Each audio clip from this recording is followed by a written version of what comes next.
Now, we all know that a lot of progressive metal have a couple things in common, or at least have the potential to. Here's a couple of those things. For one, lengthy compositions. 2, incredible instrumentalization.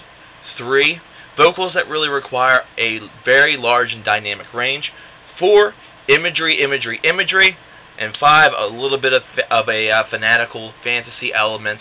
And perhaps finally, multiple part songs. This is all things that almost become synonymous with the progressive metal approach. It's something that has definitely not always been done by each and every single band.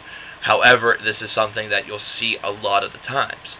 Now, whenever you think of Carved in Stone by Shadow Gallery, which was released in 1997, you kind of get a lot of these ideas. And here's the reason why. Let's take a look here. Cliffhanger, the opening track right there, definitely has a story behind it. You have to read the lyrics in order to really understand the story. It seems a little bit more primed towards current events, but it definitely takes on more of a fantasy element whenever you hear the Crystal Palace. The Crystal Palace is definitely a very unique idea, unique concept that is built upon even further in the song Cliffhanger 2, which is found 2 albums later on the album Legacy from 2001. You move on from Crystal Palace, from Cliffhanger, and you get the Crystalline Dream. Don't Ever Cry, Just Remember, War Cry, Celtic Princess, Deeper Than Life, Alaska, and then the part that I mentioned earlier as well. Multiple part songs, exquisite instrumentalization, vocal range that is absolutely insane, and the rest with Ghost Ship. Now, here's something that's going to be a little bit interesting to a lot of you. Whenever you actually take a look at a track listing for this particular album, whether it be on a website, whether it be even on the back of it, you'll take a read. You'll see 1, 2, 3, 4, 5, 6, 7, 8. You'll see 8. Now, if you were to perhaps download a copy, either that or upload your particular album onto a computer or some sort of playing device, you might see what I see, which is 20. Yeah. The reason for this is because, for one, they add interludes that are very, very short between each and every song, and they also expand Ghost Ship part by part by part. This right here, Ghost Ship, is considered to be a 7-track, a 7-part song.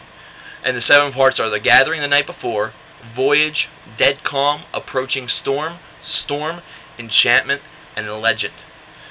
Now, that actually would only take you to 19. However, there's also a special bonus track entitled TG94, which is Thanksgiving 1994, which is a 7-minute, 24-second long, excellent little bonus, a little kind of a thank you, so to speak, to all of the fans. It's very well done. It's a nice little instrumentalization. It's very cool. I like it. Now, kind of like the first album, you definitely are going to hear a lot of the reasons why they got into the progressive metal game here. Shadow Gallery definitely got into this game because they were for real. And it was definitely one part because of their brilliant work on their instruments, on their guitars, on the keyboards, on the drums, everything. And it's also because of the fantastic range of Mike, their vocalist. This is something that really comes together on Carved in Stone, because there's another element that's added into this, and that is that production that you didn't see on their self-titled debut.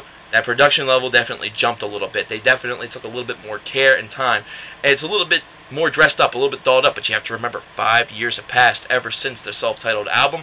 And remember what I said in the last video? Remember how I said that progressive metal that we know today in the 2000s and 2010s really didn't reach that sort of close to climax feel until the latter part of the 1990s, early part of 2000s? Where are we at right now? 1997. We're reaching the end of the 1990s. This is where everything starts to get a little bit better sounding. Listen to albums such as Wounded by Enchant. Listen to albums such as A Change of Seasons by Dream Theater, and you can definitely hear it. And definitely check out the very first, the first couple Symphony X releases as well. It just really is something at this point that just is occurring. There is a lot more importance, should I say, being taken to letting these compositions be heard in almost like a cinematic feel, in a very incredible feel, where all layers are definitely available orally to a listener, because they are very, very important facets to the atmosphere that these songs are able to create.